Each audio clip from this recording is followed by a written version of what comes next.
Well, I Why are we the last ones to know about I that? finally punched it. There it was. Okay, we are going to call to order the November 26, 2018 Special Commission for the Las Vegas Centennial Board meeting. And are we in compliance with the open meeting law? Yes, Chair. Thank you very much. May we do a roll call? Commissioner Goodman? Yes, here. Commissioner Coffin? Here. Commissioner Bryan? Excuse There he is. No, he's coming. Here. Well, let me see here. Say here. Hey, what took you so That long? new system. Well, we don't know. You can't get in without a credit card. We don't know this. We don't know this. You got to punch it, Senator. You got to punch it. Yeah. You hit Wait. it. All right, Did you we're report reporting in it advance? immediately onto Brandy Stanley. We are in roll call. Could you do the last name again, please? Commissioner Bryan? Here. Commissioner Arnold? Here. Commissioner Soldahl? Commissioner Brown? Excused. Commissioner Feldman? Excused. Commissioner Helton? Excuse me. Excused. Coming. They're coming. Thank you, ma'am. Commissioner Sinnott? Here. Commissioner Mowbray? Here. Commissioner Truesdale? Excused. Thank you, ma'am. Okay, wonderful. Well, first of all, public comment during this portion, we're agenda item 3.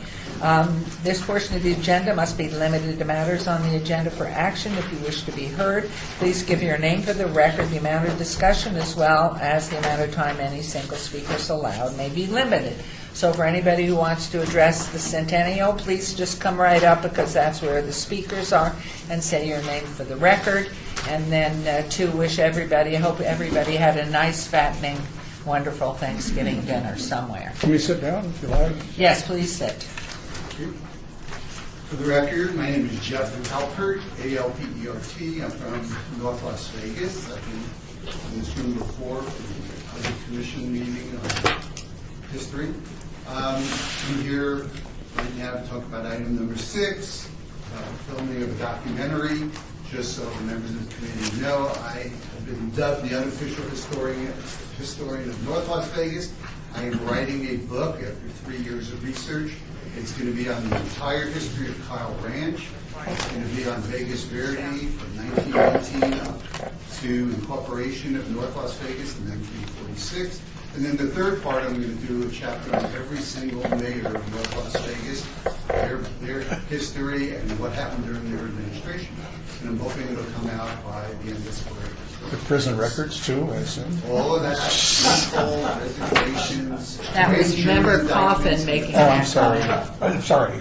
So I just wondered if there are people here from the company that's doing the documentary. I just wanted them to be aware that I'm willing to consult if in any way they think Kyle Ranch may come up, John S. Park family may come up, or the First State Bank may come up, because I've done extensive research on this topic. Thank you. Thank you, Mr. and would Albert, you we leave need to your contact address and phone number with Esther Ranke, please? Thank you.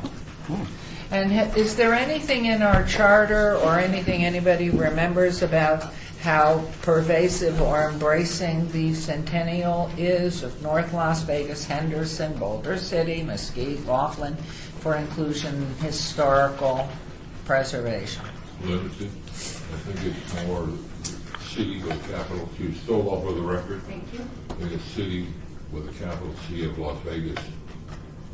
We've extended out to Blue Diamond a little bit with an educational piece. And then we did I think we did a little bit of work with Markel Patton, potentially with the railroad cottages, which were across Oh, right, Las Vegas. Henderson, we did. Yeah, but that had a strong Las Vegas connection. The railroad cottage were moved to that area. Well, Kyle was before North Las Vegas was formed officially, right? So really, it's kind of like Las Vegas. John S. Park? Same thing. Well, 48, almost the same exact year. But that's definitely Las Vegas. But in respect to Kyle, I do know. Mayor, I think Councilman Kaufman's right. Just to add a little note to what And this is Councilman member had Bryan. to say. I mean, John S. Park played a critical role in one of the early schools in Las Vegas. I should think that any research on him linked that First State Bank, all of that, which is clearly located in Las Vegas. He may have had some other connections in North Las Vegas that I'm not as familiar with, but he clearly would have been a central figure in the early days. Yeah. So, I have a check Member signed by him, I Goodman bet you here, do too. but Mr. Alpert, just going forward on the Centennial Commission and the funding that might come, so anything that is specific to Las Vegas, as the other members have mentioned. I mean, if you're looking for that in North Las Vegas, there's a process. You go online to the Centennial Commission, you'll find application forms, but it has to be germane and specific to the history of Las Vegas. And I don't know if there's a charter online. I wasn't here in the days it was formed, but is the charter or the specifics, are they there? Currently, we get most of our direction directly from the Nevada Revised Statute. That's legislation, and right now is about the history of the city of Las Vegas. And Mr. Stovall is correct. Yeah, It's well, Las of Vegas. course, the city with capital C was not until 1911, so before that, the unincorporated township would have extended Probably a Kyle. to Kyle, and so it would, in those early days, but then we had specific city limits in 1911. Well, just To point add of to that, I don't information. think the North Las Vegas Township was established in maybe 1960, Bob, help me out. Because my father was justice of the peace in 1959, and that included. I thought it was 48, Yeah, there was no, there was no. 46? Yeah. 46. Okay. Well, just point of information. Now for that you. we want to Thank you. completely off the May I address? You want to come back up and just make your comments, or just, but very briefly, you can stay there, there are two chairs, same mic. Just wanted to add that John S. Terry, Park forget in your agenda.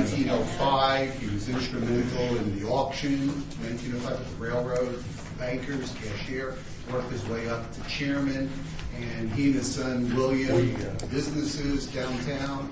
They had a park building was downtown.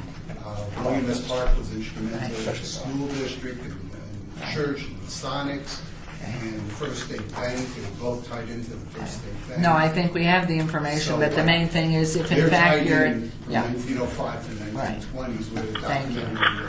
okay. Thank you very much. Yes, sir, your name please for the record. John Johnson for the record. I'm here to talk about agenda item number 2, the historic preservation, the historic West Side. When I moved out here in 2012 from the Bay Area, I visited the historic West Side. Actually, it was Senators Kelvin Atkinson and Katie Duncan. They were running against each other, and I went and met both of them. But Katie gave me a tour of the West Side, and quite frankly, it was shocking. Being African American, coming from a community that cherishes our history and preserves our history, the lack of preservation on the so-called historic West Side is heartbreaking.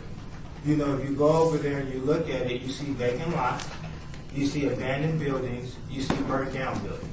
And then you do see the churches. But it used to be a lot more than that. You had the Moulin Rouge, you had the Harrison House, you had these things that were iconic to the African American history here in Las Vegas. So I come here, in support of trying to, research and figure out what do we have left that we can save, and what can we do moving forward. I want to get an African American museum. We still have African Americans to this day breaking history. Congressman Horsford was the first African American congressperson. Unfortunately here, fortunately however you see it, but it took 2012 for that to happen. There's other African Americans in the legislators. Oh, he's back. History. Yeah, he's back. So I want to make sure that we have a vehicle where we can preserve this history and not repeat history and letting our African American history go by the wayside. And I'm also very interested in hearing Assemblywoman Swank's presentation to find out what is her direction and her goals and what is she trying to do and who is she incorporating from the historic West Side, because I seen on a little synopsis it said the Marble Manor, and it just talked about the Marble Manor on the agenda, on the supporting document as being a housing. But talking with Mr. Neal back there, he educated me and let me know that before it was a housing development, it was actually barracks for the airmen who were African American, because once again, our history has a segregation past to it, and they were segregated, and our airmen had to stay over there. And then when it was integrated, they moved on back to the base on Nellis, and then that's when they came up with the idea of having the housing. It's kind of boring just developed. sitting here. So I want to make sure Yeah. that we get a thorough history lesson and account on what's going on. And Okay, it's here's community. and portray an accurate. I still have to get more insurance. Well, we appreciate your coming, and I would highly recommend you make an appointment with the Ward 5 council person, who's very involved in exactly what you're talking about as his council, very focused on the preservation of historical significance, all of the historic West Side. But Councilman Cedric Creer, who will be running for re-election in the next term. Best believe it is a hot topic, and it's going to be a political issue for the West Side. Well, we thank you. Thank Just you keep very the, much. Very just good. keep the You're election very politics informed. out of it if you want to make friends. 'Cause there is that Okay, problem. anyone else wishing to be heard, please Yes, come Mayor. forward. Yes, please, Oh, well, if Councilman. nobody else in the general public does. I'd like to make an announcement, Your Honor. May I do Okay, that? yes, please. I know it's slightly out of You have order. to announce your name. Oh, I'm Councilman Coffin, Bob Coffin, for the record, and Terry is purposely not listening to this breach of the agenda. This is just for an announcement, not for discussion, so I can't get a roundtable going. But Jonathan Jossel, who's the majority owner, his family owns the plaza, is investing a bunch of money. In fact, he's spending it as we're sitting here on creating a rodeo arena, 2 arenas, on all of that vacant land between our parking garage and the hotel.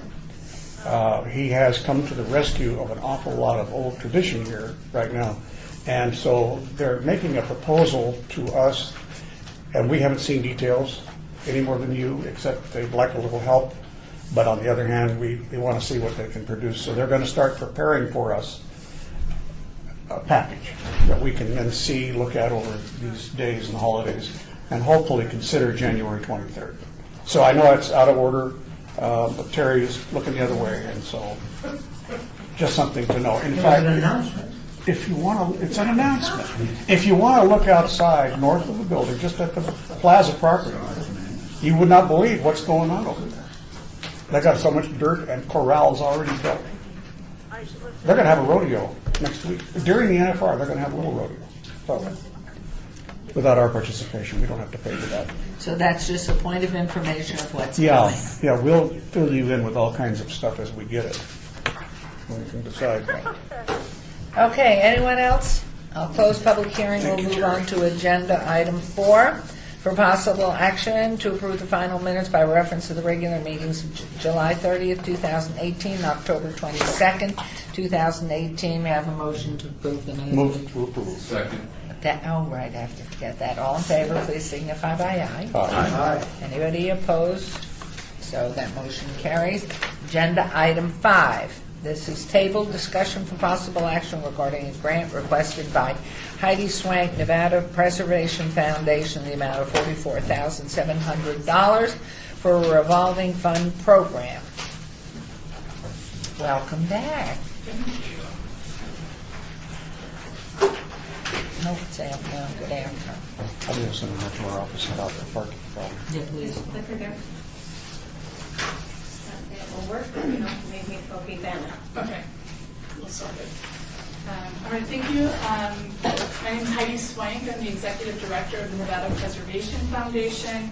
I am here today with Michelle Laramie, who's our Director of Neighborhood Stabilization, and Ken Evans, who is with the Urban Chamber and a member of our Revolving Funds Stakeholders Group. We took what was suggested by the committee at the last meeting and put together our presentation to address those questions. And so I hope that's what you guys are looking for at this point. So we will, it may take a little bit longer. We will try to move it along as quickly as possible. But it may take us a little bit longer to get through and answer all the questions. So today we're going to start off just by giving you an update on where we are on the revolving fund. There's been a lot of movement over the last month, so it's great. And then we'll talk a little bit about kind of the history of development and kind of how the West Side came to be as it is today, as we all know it. After that, then we'll talk about some of the existing historic resources that we have identified on the West Side, including some possible starting points for the revolving fund, which I know was a specific question of the Commission. And then we'll talk a bit about the 100 plan that was developed by the community on the West Side and how this fits in with that. So I will start off by handing things off to Michelle Laramie to give you an update on the revolving fund progress. Hi there, welcome back.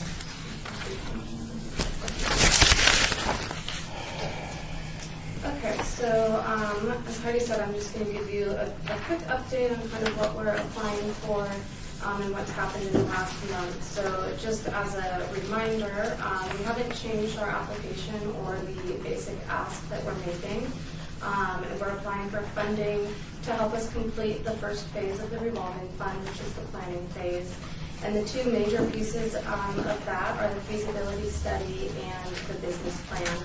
And we're specifically asking the Centennial Commission to fund the development of the business plan, as well as some staff costs that are associated over the next year with this planning phase. So the 1772 Foundation grant that we identified as a funder for the feasibility study is moving forward. The last time we met, we had submitted a letter of intent, and we were notified that that letter of intent was accepted, and we were invited to move forward with a full application. So that application is actually going in next week, and that's asking for the $24,000 to fund the feasibility study. And I know there was a bit of, there was some questions about what the feasibility study is. So I worked with the consultant to identify exactly what that scope of services is. And it includes an internal assessment of our organization, a needs survey of the community, kind of a review of best practices of operating revolving funds around the country, and then a board retreat and a final report. And ultimately, that final report will examine our organization's capacity for this type of program. It'll kind of determine what community needs we need to address in the program, and it will also suggest the best structure for implementing a revolving fund here in Las Vegas. And once that report is complete, then we'll move into the business plan portion, which is again why we're here at the Centennial Commission. And the business plan will then formalize those policies and procedures for operating that revolving fund. It'll look at the operating budget, establishing operating guidelines, and even outlining kind of a legal defense for what we need in place for operating the program. We've also identified a handful of other funding sources over the last month. So we talked a little bit last time about the African American Cultural Heritage Action Fund, which is a very long name, so we've decided internally to just call it the Action Fund because that's much easier. And that is a grant program through the National Trust for Historic Preservation for African American preservation work. And we've met actually with the Action Fund reviewers during the past National Trust Conference that we attended last week, and talked through our ideas and options for the grant. And we've identified that grant to complete a historic resources survey for the West Side, historic West Side, and possibly bring forward a National Register nomination from that historic resources report. That application is due in January, so we'll be working over the next month with those reviewers to get our information in place and make sure that we have an application that has the best chance moving forward to fund that survey work. We've also been working with a handful of organizations this past month on applying for the Advancing Cities grant. That's a grant through JP Morgan Chase, which could result in about $3 million coming into the community over the next 3 years. That application is going in on Friday, and Nevada Preservation has been identified in that grant as an organization specifically to receive seed money for the revolving fund that we're putting up. We're looking at about $250,000 to $400,000 over the course of 3 years specifically for our revolving fund program. And we've also been meeting with other funders and investors. We met with the Clearinghouse CDFI. They're a local CDFI. They have a local branch. What's a CDFI? A Community Development Finance Institution. Yeah. So those organizations specifically fund community-based development. So we met with them about possible funding and are talking through options. And we also met with a representative from Schwab Bank, the Charles Schwab Bank, about grants and also investment opportunities. And those conversations are moving forward. We're working to identify a grant that we could apply for next year related to the revolving fund. And all of those will basically help bring seed money to the project to fund that acquisition project. So one thing, again, important to point out is that since the original grant was handed in, since we applied for the Centennial Commission grant, we've decided not to come back to Centennial Commission for the seed money. So that's different than the application you have. We are looking for other opportunities, and those are the funders that we're currently talking with. So that's where we're at, and Heidi will go a little further into kind of the development history and some specific opportunities in the historic west side as we see right now. Okay, so I know that last time there were questions about kind of how the west side came to be and how it came to be in need and distressed, and so I use this as an opportunity to learn a little bit more history, as we're all historians here. And there's a really great study out there that came from the Institute of Policy Studies. It's called The Ever-Growing Gap. If you're interested, I'd be happy to send it over to you. It's an excellent read and not terribly long. Send it. Okay, I will send it over. So what it basically talks about is that the middle class was built in the years after the Great Depression and World War II. So we're going back a little bit in history here. The federal government instituted many programs that help households, I guess I should move forward on mine, that helped households protect their income, save for the future, and invest in long-term wealth-building opportunities. And after the Great Depression, we know that there were a lot of concerns about how we bring stability to the American family. So these programs, however, intentionally created discriminatory barriers. One of them, of course, is the difficulties for people of color to obtain citizenship, which we see this as kind of an ongoing problem. That's kind of started from the 1790s on forward.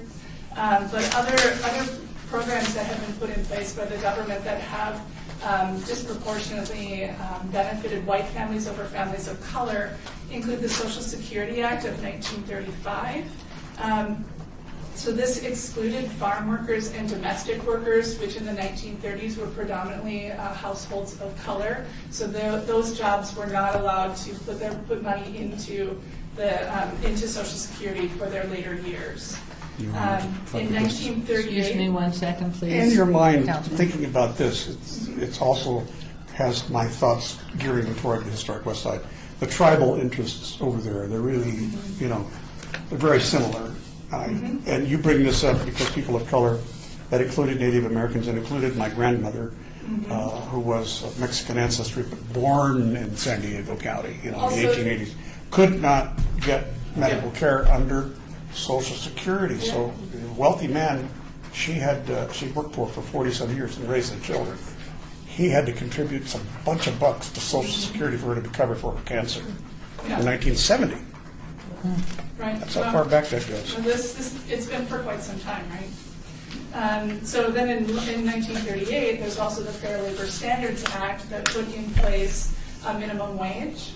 However, this excluded tip-based professionals, which in the 1930s tended to be servers, shoe shiners, Pullman porters, all of these folks that are predominantly black workers. And so they were also, and we do know that states have changed that and given, I remember when I was a waitress in Minnesota, I went from not having a minimum wage to having a minimum wage which made it just a little bit more stable in that January after the holidays when there's not a lot of tips coming in. But I'd say that looking across these, probably the most damaging programs for households of color were the Federal Housing Administration and the GI Bill. So the Federal Housing Administration, as we all know, was created in 1934 with the purpose of increasing home ownership. If you know your mortgage history, which I do before the 30s, you often had to put half down to buy a house, and you had 3 to 5 years to pay it off. This pretty much excluded anybody but the very wealthy. So the Federal Housing Administration wanted to increase home ownership, wanted to make it more accessible. However, they also relied on something that we all know as redlining, to intentionally shut out households of color from obtaining mortgages and insurance. And redlining was legal for about 35 years, and it was so effective that during this period, of all the FHA loans that were given out, only 2% went to African American households. And this has had a lasting impact on home ownership and on neighborhoods in which households of color live. Those early years were very helpful for families who got to take advantage of the FHA loans. Now, another one that was also very problematic for households of color was the GI Bill, which was created in 1944.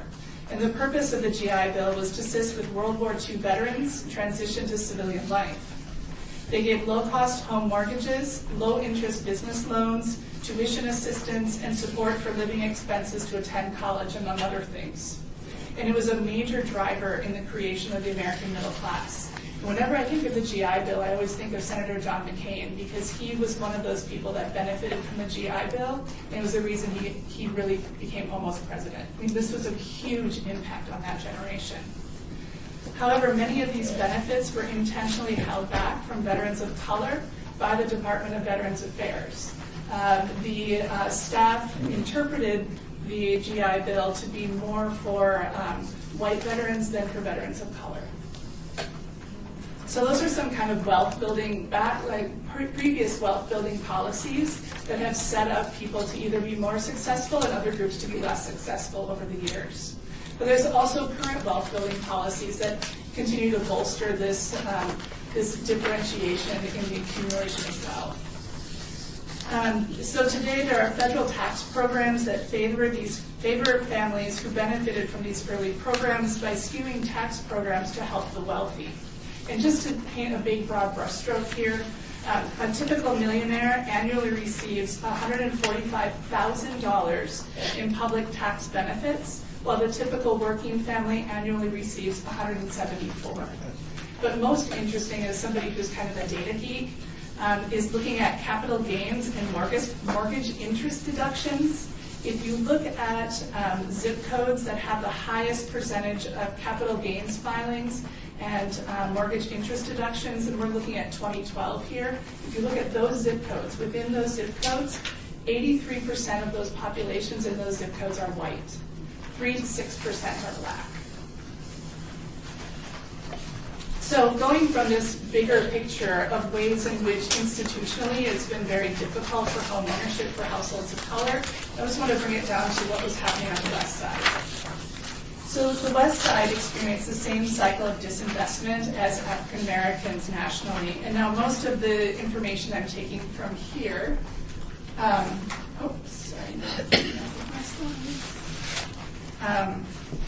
was taken from the Historic Resource Survey that the City of Las Vegas did. I believe it was Courtney Mooney who did that research in 2002. So we know that for the West Side there was racial segregation, and this was really putting a lot of low-income families together in one area. And when they would ask for services, I believe there's at least two places in time that Courtney mentions in that survey, where families were asking for services like police and streets and sewer. However, they were told that their assessments aren't high enough to provide those services. So they were not given the services that other areas were given. And that we see kind of as setting things up for the way they are on the West Side. But the most significant event is still very visible today, and to me explains a lot about the West Side, and it was the systematic demolition and burning of the residential West Side. So here I'm going to quote from Courtney from the survey that was done. Quote, between September 24th, I got it right up there, and September 1944 and April 1945, roughly 375 substandard shacks and cabins and 50 privies were demolished and burned with no plans by the city to replace the housing. So now, while these were not quality homes, they were homes that people had bought the materials for to build and to put in place. And so it did represent the wealth of many West Side families. I have a And, question. Could I yeah, please? sure. I just wanted to say, is that because of wartime prostitution concerns that they came in there? I know there was a lot of prostitution going on, and the military were really rough with local communities, and they said, you got to clean this up, and sometimes they went overboard. Not according to the resource survey that Courtney did put together from the city. About the prostitution. Yeah, but it had more to do with the fact that these were substandard housings. Okay. There's something else precipitated it, so we need to know. And so one other quote out of this is that roughly 1/3 of the 470 lots on the west side that are currently vacant, and this is in the survey area that Courtney did. Can you show the map, Michelle? We forgot our tripod. So if you look on here, you can see the part that has the red line around it. That's the area that was the survey that Courtney had done for the city of Las Vegas. And I should say too, the survey that we're hoping to get funded through the National Trust would go all the way up to Lake Mead and over to MLK. So it would be the much larger part of that. But within that smaller part, Goodman here, could I interrupt you? What are the different colors? Could you just tell us the yellow and the light green versus the dark green? What are we looking at you're here? looking at ages of buildings. So everything that's in green was actually not surveyed as part of the 2002 survey. And I'll talk about that when I talk about the survey too, but it's the ages. So the closer you get to a light color, the younger the building. Okay. The younger the building. Oh, sorry, Right. yeah. You provided a map, but it looks like part of that map. There's a shade, dark shade. We didn't have this map. That's the smaller part. That looks like part of that. Yeah, that's the original part that was surveyed by Courtney in the city of I don't know if you're supposed to reference it while you're looking at that because we can't see it. Yeah. So one other quote I wanted to point out from this is that roughly 1/3 of the 470 lots on the west side are vacant. And presumably from the slum clearance of substandard housing in the 1940s. So this is extremely significant, this statement, because what this means is that those vacant lots are historic sites. They are places where slum clearance has happened, and so we have been talking with the Nevada State Historic Preservation Office and the National Park Service about how best to designate the west side, because it's an interesting example of both a site where the demolitions occurred, but also a historic district because there are parts that have a good number of homes on them. But it's a very interesting question, but definitely one that we want to be very careful about as far as the historic preservation. So in order for communities of color to finally kind of dig themselves out of the financial position they've been placed by inaccessibility of these many programs that other families have had access to, we're going to need to provide some programs and some support here and offset those ongoing and long-term impacts. And that's one of the things about historic preservation, is that it's an excellent tool for working with smaller homes, older homes, to make, in many ways, it's a great tool for creating attainable or affordable housing. And so it is, by taking a historic preservation approach to a building, you're going to have lower costs, you're going to be able to turn these around quicker and get them back onto the tax rolls. There's a lot of reasons that historic preservation is a good fit for this. And so that is really why we are requesting the money from the Centennial Commission in order to match those funds from the 1772 Foundation. It's a small piece of what would be a much larger project. And Heidi, remind us what the ask is? $44,000. So I want to talk a little bit about historic resources on the west side, because I know that was also a concern. There is a letter from the State Historic Preservation Office in your packet that points out that the west side represents one of the most significant enclaves of African American citizens in the state of Nevada. They recommend additional research is needed before determining eligibility, and that is what we're asking the National Trust for Historic Preservation to fund. There are some limitations on the previous surveys. So really, for the west side, the period of significance is probably 1920s to about 1972. And this coincides with the African American migration to Las Vegas and the west side, and also 1972, it ends with the consent decree of the U.S. District Court of Nevada that ended segregation and allowed African Americans access to more economic opportunities in Las Vegas.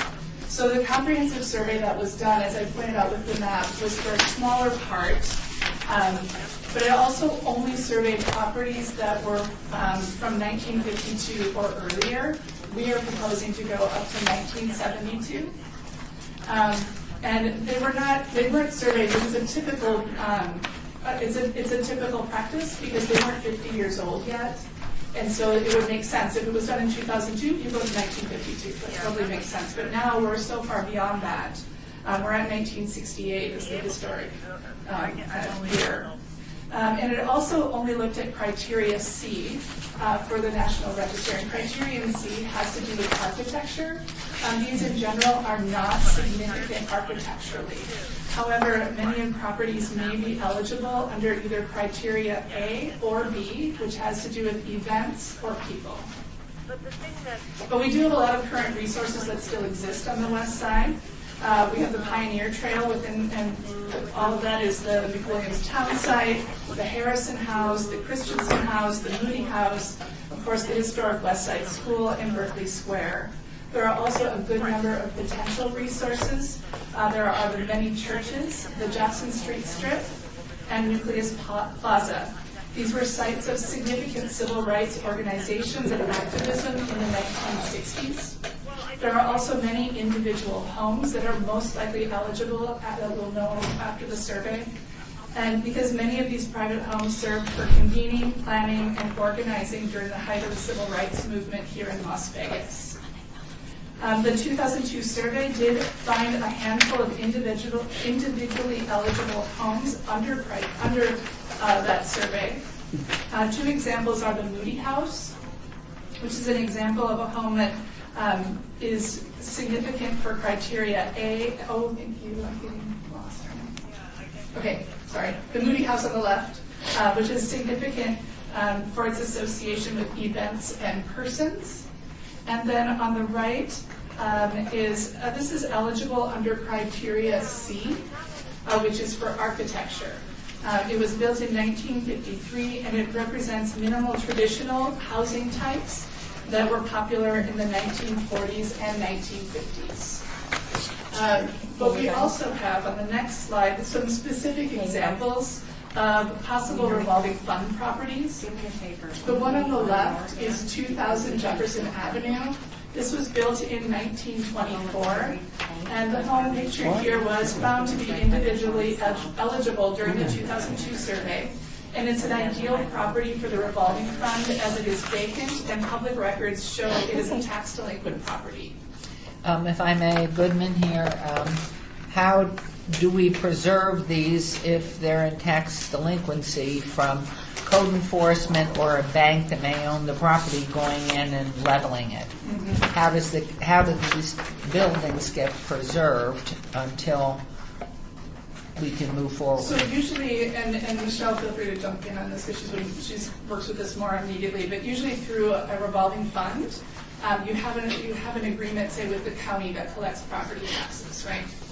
And you have an agreement that if you have properties like this that are vacant, tax delinquent, that you can receive those properties from the county who owns them. They're usually not owned by a bank. They've been taken over by the county or by the city. And then they can be conveyed to the land bank or the revolving fund, who can then leverage grants and leverage apprenticeship programs and all of that to work on these houses and bring them back, and then sell them with the proceeds going right back into that revolving fund to fund the next program. But to carry it further, how does one get to the county at this point? There has to be some notification that the Centennial Commission, the city, is looking at these properties. Please put us on notification immediately if, in fact, the county is going to be doing something to destroy the properties. There's nothing out there, is there, right now? I mean, all these properties are county assessor properties. And we've been meeting with Commissioner Kirkpatrick to talk about how best to put all this in place. And as we understand it, cities like Las Vegas within redevelopment areas have broad powers to dispose of properties as they see fit. And so there are channels that do exist already, especially within redevelopment areas, which is why one of the many reasons why we're focusing on the historic west side, because it is within the redevelopment area. There needs to go out from somebody, and I don't know who that is, and turn to legal here, to send a notification immediately to the county on all of these properties, that they should not move forward without some type of advance notification to the city. There's been an effort to dispose. I could just see them next week, because this is disastrous where it is. Right. No, I mean, and this house here at 200 Jefferson Avenue, I mean, it's a lovely little bungalow, right? You can see it. Boy. And then the one on the right, it's a minimal traditional. Minimal traditionals are minimal and very traditional. Well, let me ask if I might, Ms. Swain. I'd like to make, I don't know if it's appropriate, I'd like to make a motion immediately that notification go out to the county from the appropriate body on these particular identified houses that are boarded up, that are part of delinquency and tax property payment, to get to us, to make that connection immediately this week, that on these identified properties, so that at least we're in the loop immediately. We cannot wait another week. They could go ahead, the county could go ahead on the assessment and say, we're just going to take them out. And we've been working with Early King to identify those properties. I don't know if we have a list yet, but she's a fount of information. Early King? Early King. So I'd like to ask Attorney, tell us how do we go about So because Mayor Goodman, Terry Ponticello, Assistant City Attorney.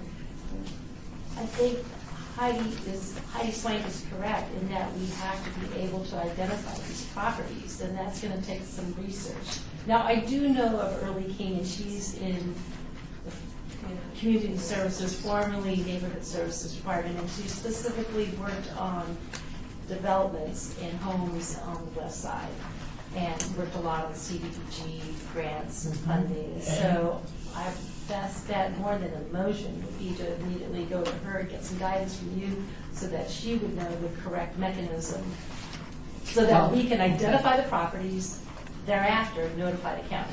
And so specifically, I'm going to ask you to notify my office as mayor of the city what properties, a list of those properties you've already identified, and then the wider swath of properties that are being looked at that are in the same tax vulnerable position in the area from Martin Luther King, that entire larger area.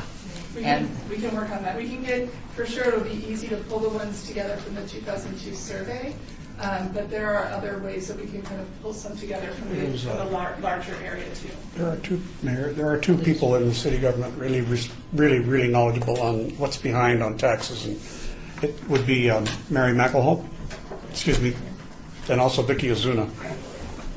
I probably can give you a list.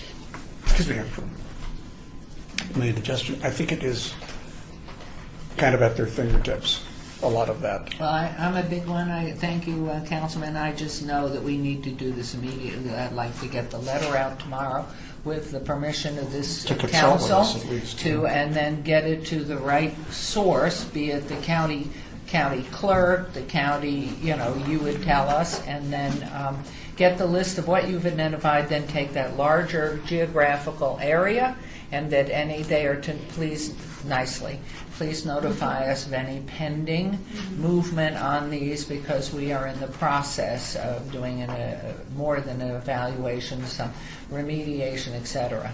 So need the proper terminology. If you could get that together, and with that list, and more is coming, and that Early King is our contact for the other homes.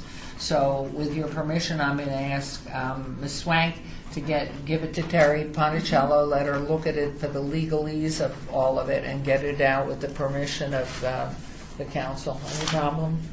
No. So if we can do that this week, at least we've made a step in the right direction. We will do our best. We have a grant due on Friday and a letter and another grant due next Monday. So we will do our very best. Good. Thank you. Well, one thing to enter into the discussion is, I don't know what we can do in many ways because it's privately owned. Nearly everything over there has been aggregated by people looking for the future, speculating. We know that's going on, a lot of that. And we can't force them to sell. And I don't know what our powers are. So that gets really expensive. And I would say that those are not the properties that a revolving fund looks at. We look at properties that are vacant, abandoned, tax delinquent, and owned by the county or the city. Revolving funds do not go into the regular market and compete with the regular market. It is a smaller piece of that. Mayor, Yes. to Councilman Can you Coffin. say who you are, please? Ryan Arnold. Thank you.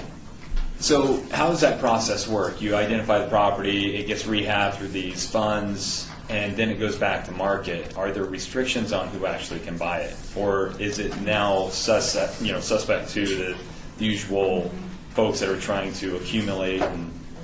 So there are covenants that get put on the home that travel with the home as far as what can be done with the home, because this is, in order to, we're not going to put all that work in, we're going to make sure there's covenants. And we're working with Nevada Partners.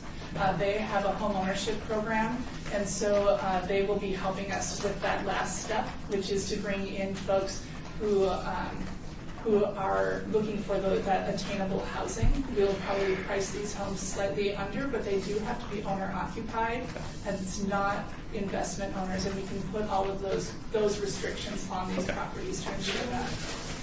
Perfect. So I would add to that, know that this letter will come from the city as well as the Centennial, asking for notification, and that there is a process of preservation that's currently under discussion here. All we're asking for is notification, because I don't think legally we have any chance on anything, but it's to stop and preserve at this point. So brief, less is better, but then I would get it to everybody, including the and you said Marilyn Kirkpatrick is on this, so we would send it to all the county commissioners, including the incoming new ones, and then the county manager, and then anybody that we would need to. So just less is better, but the right terminology. Please. Thank you. And I just wanted to, if I might, point out the last house, because I have a soft spot in my heart for minimal traditionals, because I feel like they're underloved. But so 513 Harrison Avenue is a lovely minimal traditional built in 1950. It is very similar to modest homes that are found in Berkeley Square, which is on the National Register, and many minimal traditionals that are found in John S. Park, which is on the national, state, and local registers. So this is a diamond in the rough. Minimal traditionals are not sexy houses. They're not fabulous houses, but they are a really important piece of preserving that kind of middle income, lower income history that is a lot of Las Vegas. So with that, I'm going to pass things off to Mr. Evans to talk a little bit about the 100 plan that we've been using as kind of a guiding force. Good afternoon. For the record, Ken Evans here. Yes, as Mrs. Swank mentioned, the 100-year plan, the idea behind it is to make sure that whatever occurs in the traditional West Side, first of all, preserves the historic quality or aspects and characteristics of the community, but then at the same time, the other thing that is a concern is making sure that single family or comparable density is maintained so that long term you can also support some level of commercial development. Historically, because of how things evolved, that's been an ongoing challenge, is getting sufficient rooftops to support commercial development in the area. So the overall idea that we want to do and get the support for is to develop a revolving preservation fund so that we can do one of two things. Either A, develop on the vacant lots, or B, go to some of the sites like the examples that Ms. Swank just mentioned, renovate and or rehabilitate them, and then place covenants in place so that it can become attainable housing. By way of background, very quickly, years ago, probably going on about 20 years ago, I was involved in a company called Local Initiative Support Corporation, or LIST, which that was part of what we attempted to do, is identify vacant lots and then develop them. In fact, we had a local community development corporation called Westside New Pioneers Community Development Corporation that developed several houses over there. I think the long-term benefit, and it's part of the talking points, or part of the point I want to bring about here today, is when we did that project, we not only provided immediate attainable housing for about 8 families that moved into those houses. In addition to that, if you looked at what the neighbors immediately adjacent, they also beefed up their houses. They did some renovations, some landscaping, some exterior things to the elevations, which overall brought the entire property value up and assessment values up for that pocket. I think long-term what we're attempting to do is to scale that type of effort on a much larger magnitude so that when it's all said and done, the traditional West Side can begin to participate in some of the residential and commercial development that you see in other parts of the community. I guess my closing remark before I turn it back to Ms. Swank is, I think... Sorry, I'm just curious. Is that still the case? Are those communities still continuing the way you guys had developed them? Well, we were only able to do some isolated infill development. The challenge we ran into is that, one, there was speculation that occurred which impacted the cost of some of the vacant lots. And then the other thing that we ran into is we didn't have the resources to continue to scale. So I think that's the value or the necessity for a program of the type that we're proposing here today, is we really need some third-party resources so that we can make a scaled effort to do both the residential development as well as hopefully spur additional commercial development. Goodman here, another comment. I think as you move forward with all of this, very important that you have Jorge Cervantes and Mike Jensen involved, because we have been encouraging for the past several months, if even longer, streetscaping and better lighting in the entire West Side area. So as you're moving forward with this, it needs to have one focus, one common goal. And so it's Mike Jansen, and then urban development, I can't remember what his title, everybody's title's changed, but Jorge Cervantes, who used to be the head of Public Works, is now in overall development and organization, and then Mike Jansen, who in the meeting 3 council meetings ago, there was an issue of lighting on Jackson Street, and I turned to him and I said, would you please attend to this? And at the end, in public comment, I turned again to him and said, we've already had an entire fleet out there doing the lighting assessment. So it's not like it falls on deaf ears. There's a real effort and focus. So, but you can't lack the communication with all the parts that really want to be involved and get something done. So our next... Yes, Member Stoddall. There was some concern I had and brought up the issue. Concerned that we launched this program and within 20 minutes speculators come in and see that, and so all of a sudden it gets... Now, the word that helped me get through that is covenants that will go on from this building. The second point is we heard the presentation at our last meeting, and we've heard the presentation in depth today, and I'd like to make a motion to approve. And is there a second? Excellent. All in favor, signify Are we by done? I want aye. to hear some more. No. Discussion. More discussion. You're not done, and we lost one of our members. He's run off on the phone. He'll be It's back. stalled for time for So, just a second, Your Honor. yes, please. He's Well, the stalling. motion would have to be, at least try to explain in a sense, it almost needs reassurances at the same time, conditions, if you will, because I'm not sure that we know exactly where it goes. Is this a beginning of an installment on $250,000. I'm hearing numbers. No, this is only for 44,000. just the 44,000. This will be the seed money for the fund. Business plan. Business. Oh, for the business plan. You're going to want Seed money for from the- somewhere No, else, with she seed said. money, we're looking at JP Morgan Chase, Okay. Charles Schwab. We won't looking see at- Heidi Swank again for a Well, year. you'll see. Tax credits?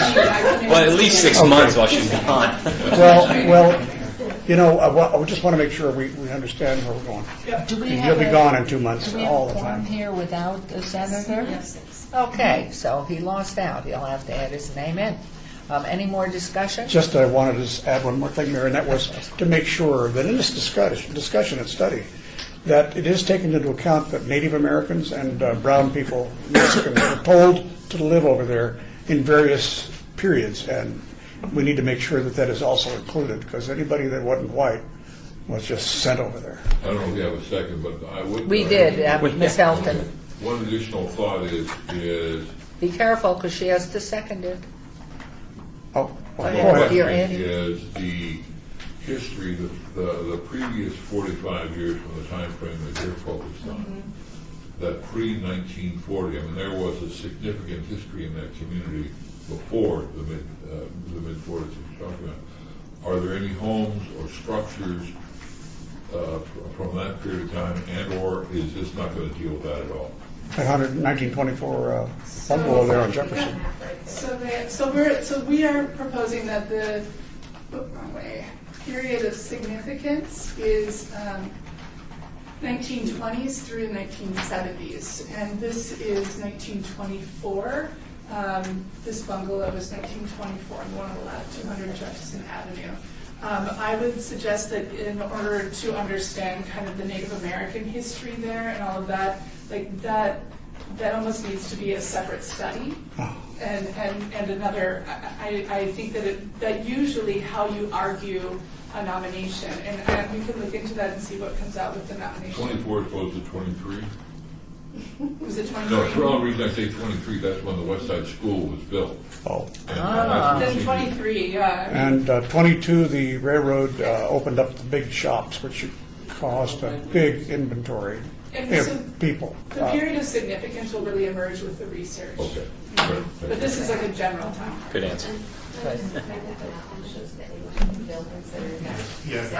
you want to see that, Bob? Yeah. Although I Please. tend to disagree with the map, but that's a whole other issue, though. The map of the West Side gets to be. Should we vote? Yeah. Well, we did, but Before Mr. you Evans get wants too to far. add something. No, we're still in the dialogue here, please. Just very quickly, what I also want to mention that's very important and appreciated is that there has been community engagement, there continues to be community engagement, because one concern that we have is whatever is done, we need, to the extent possible, to not displace people that Right. have already been there. Ideally, as things appreciate from some of the improvements we do, we'd like to do it in a manner that the people that have been there can participate in that as well. Okay, so that, and I might add to that's what Mr. Stoddall was talking about with the covenants, because the reality is if you make it a very retail-friendly and lots of shops, then you are going to get people wanting to come in and put in different types of dwellings, and everybody's going to get moved out because it's such a wonderful area in which to live. So if there are covenants built into it, you will protect it, and that's the purpose. And that's what our venue is. So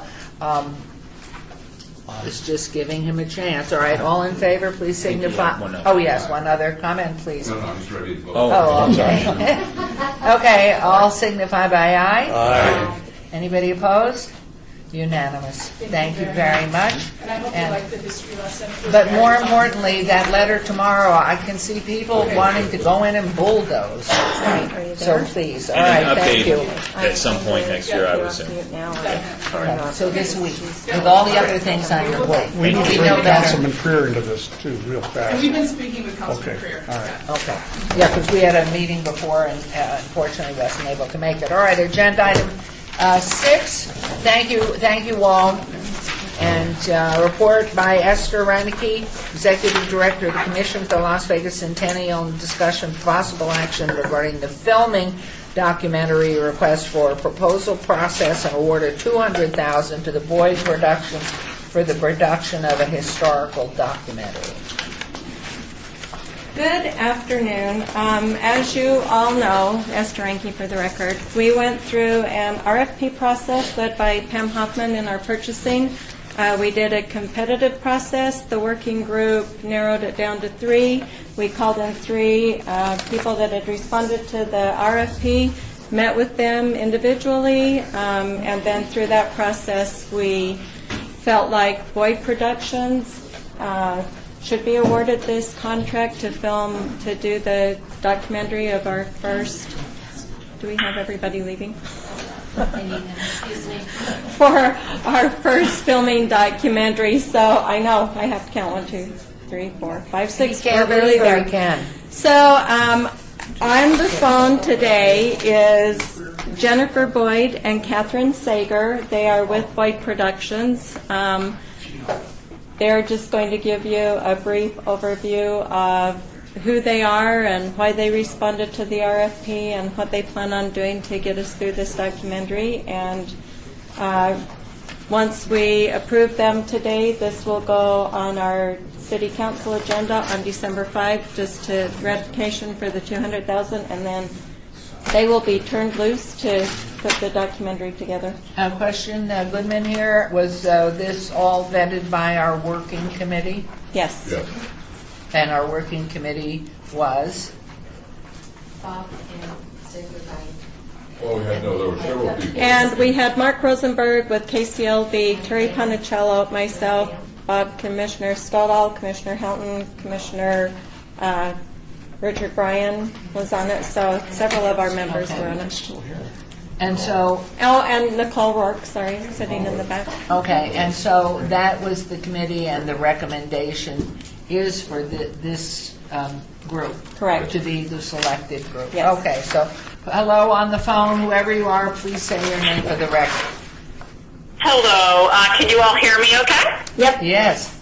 Okay, great. Hello, this is Jennifer Boyd. I'm the owner of Boyd Productions, and I am here on the line with Catherine Sager, my partner on this project. And I just wanted to start by saying we feel very, very, very honored to have been selected to create this documentary on the early history of Las Vegas. Everyone on our team, from our researchers to writer to editor, are very excited to get going on the project and really looking forward to it. To quickly give you a little bit of background on who we are, my company has been in existence for over 2 decades, and many of the key people that will be working on this project have been working with me for at least a decade on various documentaries. Our team members have produced, directed, and written more than 50 documentaries and entertainment programs for public television and other networks.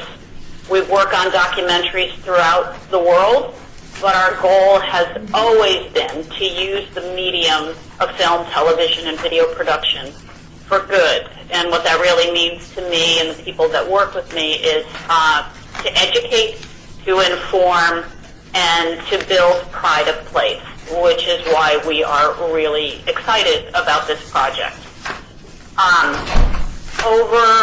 Some other clients that we've worked with over the past just 2 years are NASA, Argonne Labs, Lawrence Berkeley Labs, MIT, Caltech, and American Public Television. And most recently, as of October 1st, PBS International selected one of our documentaries on distracted driving as one of only 20 documentaries that they would distribute worldwide in 2019. One of the key people that you should know about on this project is our writer, Ken Chowder, who has been nominated for an Academy Award. He's won DuPont and Peabody Awards. He's worked with Ken Burns on many, many, many documentaries over the years. And so, he's really a beautiful writer, and I think, you'll really enjoy his work. Of course, we understand very clearly as we move forward with this project that this is a project about the history of Las Vegas that is from 1904 to 1920, delving into a period where There has been very little done and publicly told, at least in the documentary format. We understand it's not a film about the Strip or any sort of tourist version of Las Vegas, that this is a documentary that truly focuses on the development of a community during this period of time. And, that the goal is to give the people of Las Vegas an understanding of their history, the places, the people, and the forces that made the town what it is today. So I just wanted to give you a little quick background there, and feel free if you have questions, if you want me to elaborate on something, please let me know. Thank you. I think, the fact that you have been vetted clearly, obviously, from a very devoted and knowledgeable committee, working committee, that it should suffice unless they're particular. I'm sure we could keep you and us here all day, but knowing the process of asking a working committee to be on it, that was to preclude our having to do that.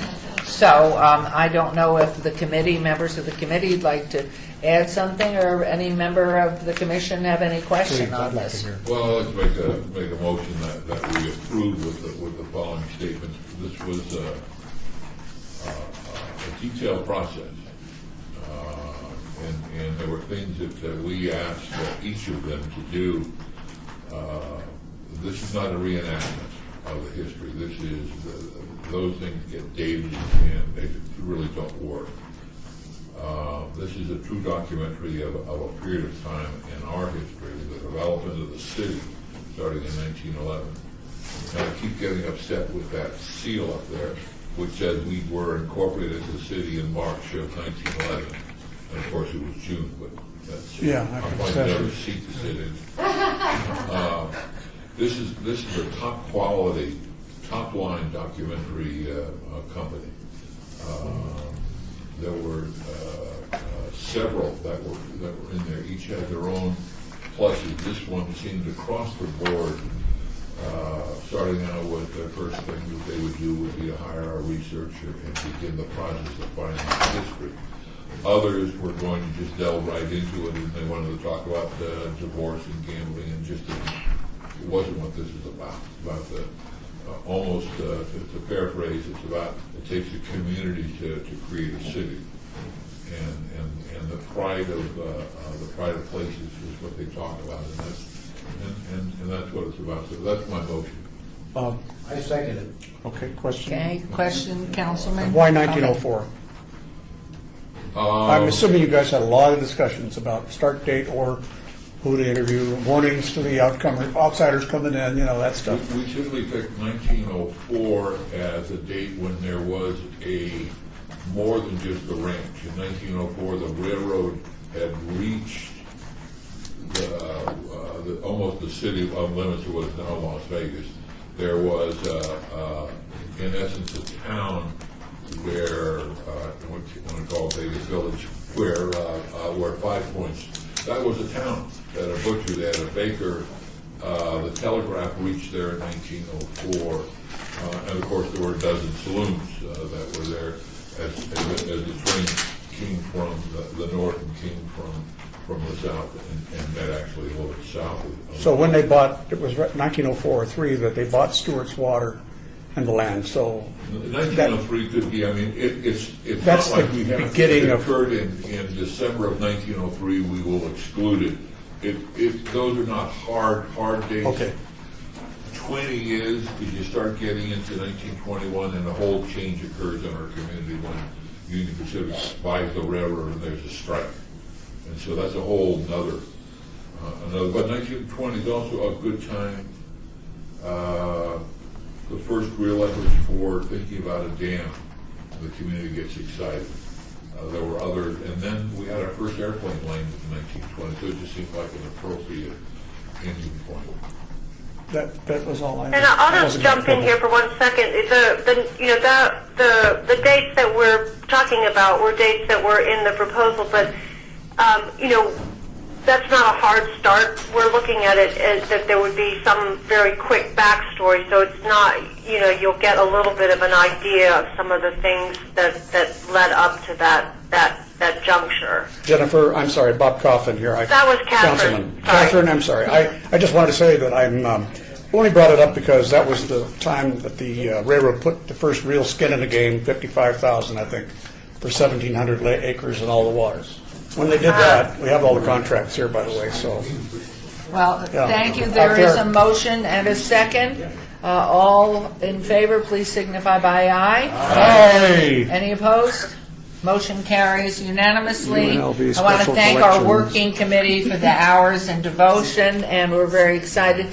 What's the timeline on this? Well, it's a very short timeline, and the working group has also committed within the documents that we will be reviewing and reporting back to the full commission.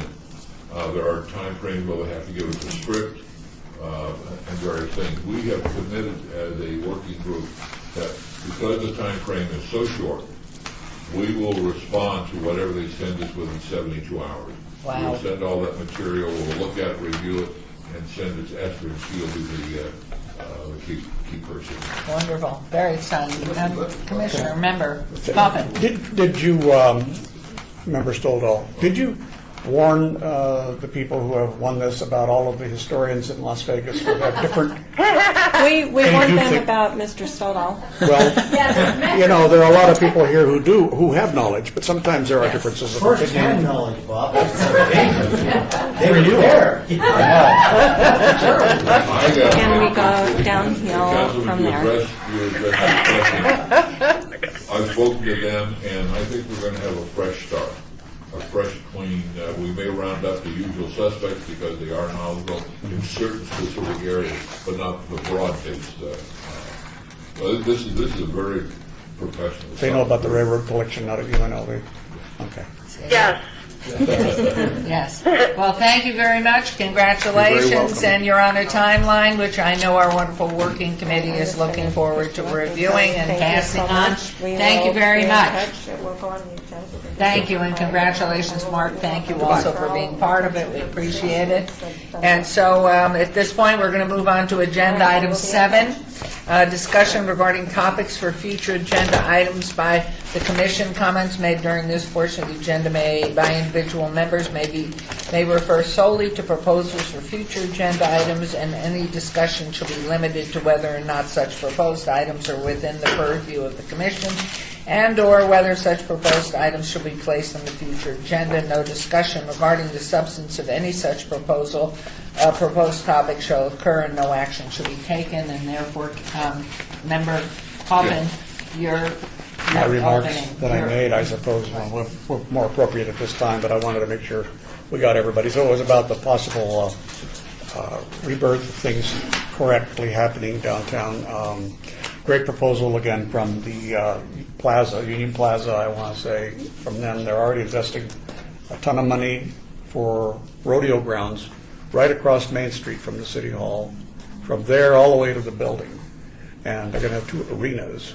So the whole point is they're going into this on a wing and a prayer. I don't think they know exactly how much money they can make or lose on it, but they're willing to do it. And so they've got some skin in the game. Suggesting that.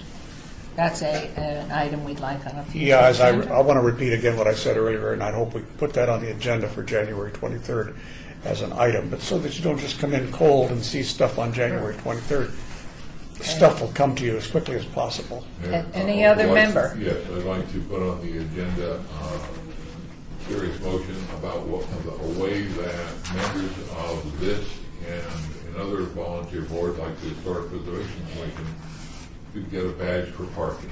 Why we can't get an employee, a version of an employee badge? I'm working on it right now while you were... Well, everybody has complained to our czar. I didn't have to alter my estate plan, but the last time they wouldn't take my validated ticket. Well, maybe there's something shady in your past. You never know. If you could close out the meeting, I will Address that. Okay. All right, so are there any other items besides, yes, and I would like Member to Mowbray? Yeah, but they're screwing everybody up. maybe the stats for this year and last year on the license plates, so you see what our competition. We'll ask Joe Williams on that, please. So it's gotta be. And I would add to that, as their record improves, their sales will go up. Right now, they're sort of leveling off because they're 12 and 12 and 0. So, you want them to win, but then on the other hand, we want to sell our plates. Any other item besides that for Joe Williams? Okay, we'll move on to agenda item 8, citizen participation. Public comment during this portion of the agenda must be limited to matters within the jurisdiction of the commission. No subject may be acted upon by the commission unless that subject is on the agenda and scheduled for action. If you wish to be heard, please give your name for the record. The amount of discussion on any single subject, as well as the amount of time any single speaker is allowed, will be limited. Hello, Stanley Washington. I'm known to this community as probably something more than the agency and active side. But in my life before this, 35 years, I was an accountant. Worked with Pete Martinus, and you may be familiar with that. Oh, I know that one. So I always have a affinity for the numbers. Bob, is there a budget for this document? Yes. Can you split that? Oh, sure, it was public, it's $200,000. $200,000. Thanks very much. I'm sorry, I didn't hear your question before. Sorry. Thank you. And again, address yourself one more time, please. John Johnson. First of all, I want to thank the commission members for voting and supporting the initiative that Heidi Swain brought forward. And then secondly, I want to address your question specifically when it comes to the Clark County and the taxation and the property liens, because this is actually a question that I had, and I've done extensive research, and I had the pleasure of being part of one of the Toastmaster groups where Assessor Michelle Schaefer was the president of. And what I learned from her is that when the taxes, so let's say I own a house and I owe back taxes for my county property. Every year they randomly select what property they put up for lien. So because they own the property, it's their property. I'll give you an example. The post office that we have the model museum at. That was property of the federal government. It was a federal postal property. They gave it to the city of Las Vegas for $1, right, with the caveat of you had to do A, B, and C if you wanted to do this. So once again, through working with your connections, and you guys are all elected officials in various capacities or what have you, you can work with the county and say, hey, this is what we're trying to do. This is what Heidi is doing. Hey, how about you guys meet up with Michelle and figure out a way that instead of waiting for it to drop, if you have a property that's on Heidi Swain's list and they are back taxes or whatever, the county doesn't have to wait. They can move forward with that and working with you guys on the bigger picture. So it's very, a simple process because they do own the land once you're indebted to them, so they can foreclose and take the property and they can sell it to make their money back, or they can give it away for free. I've been in a municipality where they've given properties or buildings that the city of Hayward and the Bay Area own to nonprofits to help further their mission and whatever else, because it's about developing strong partnerships with government, business, nonprofit to help benefit the community. So once again, I would like to thank you guys for supporting this, and I hopefully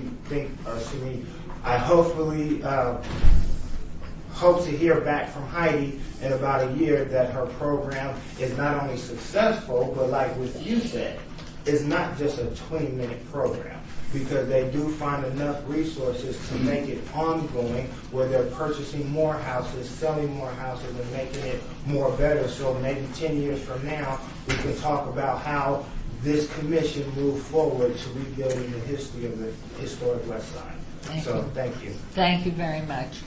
Okay, yes? One last thing to think about. There's a meeting going to take place in this building tomorrow that's involving hundreds of billions of dollars going to come in this area. The opportunity zones. Right. Opportunity zones. Okay, well, anyone else? Thank you. Mr. Albert, yes. Yes, Beth Alford, North Las Vegas. I wanted to take this opportunity, since we have a lot of well-known people in this room with a keen knowledge of Las Vegas history. I wanted to make a few brief comments. Maybe you can help me out. In my research, I discovered in 1917 a cornerstone was placed in a high school building Dr. William S. Park was involved. That's how I came across this information. Apparently, that school was a predecessor to our high school that was built in 1930 on 7th Street. And apparently, the original high school burned down in the 1930s. And I was just curious because I came across an article mentioning what was placed in that capsule in 1917 October, and it was fascinating Las Vegas history. So I don't know if it's gone, burned down, if it was retrieved. I just went over to Las Vegas High School and asked anybody, do you know if there's still a cornerstone? They didn't have a clue. They couldn't put me in touch with somebody. Second thing, I made an offer over a year ago to make myself available to the John S. Park District. I believe they have a committee, association that has meetings.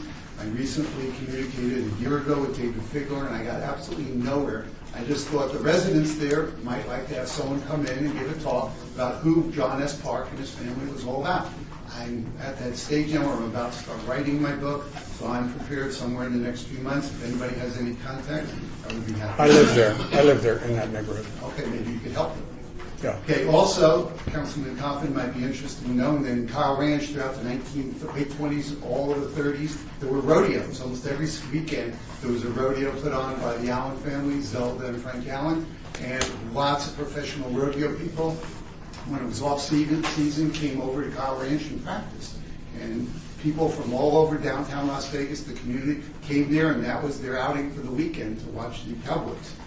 Finally, big on history in North Las Vegas, and I've actually convinced Mayor Lee and the city to go looking for the time capsule that was placed on Kyle Ranch on July 4th, 1976, the bicentennial celebration. I was there. They had a whole big ceremony. Anybody who was anybody in the whole state was there. Politicians, clergy, Nellis. There was a big celebration and the placing of a time capsule. And now they've done the ranch over. They were looking for the time capsule, couldn't find it. Now the city has agreed to hire a company to come out there with ground-penetrating radar and look for it. I got to tell you something funny. I was there that day. She thinks I was in the time capsule. But in fact, I was there. You were there. I was there, yeah. I don't Howard Cannon was there at Santini. It was a big deal. Women in construction. I have a list of. And then North Las Vegas still let it slide And down. they lost other things. Thank you. Finally, Thank just you. a comment, because this is one of many commissions and committees that meet in this room. I'd also like to comment on the parking validation here, because something needs to be done. I was here last time 10 months ago at one of the commission meetings, and today I noticed you just put in your credit card, and it says you will be sent a bill or something to be billed through your credit card. But still on your website for city parking, it talks about 2 hours with the validation. There's no validation anymore. And especially important to me was I found out that the guard at the guard desk, he didn't even have a clue what I was talking about. He said, oh, you should go to Human Resources across the hall and on your way out and ask them. So it's something the city has to work on. If the guard doesn't know about it and the website is incorrect. Thank you very much. Small point. Anyone else? Still on the record, there is a cornerstone at the head chef at Flamingo. Where? At the education building on Flamingo where the school board used to be. Flamingo and Eastern. Flamingo and Eastern, they put it into the wall. Yeah. But I don't know if it's the one from, but there is one, there is a cornerstone there. So maybe there's more than, maybe it's more than just the one, maybe it was part of their, they were taking the use and Thank you. Oh, thank you. Aye. Ma'am. So my name is Gene Collins, and I didn't come down to speak about anything. I saw the redevelopment. Someone told me about the Centennial Committee and what it was doing, so I hadn't heard anything about it.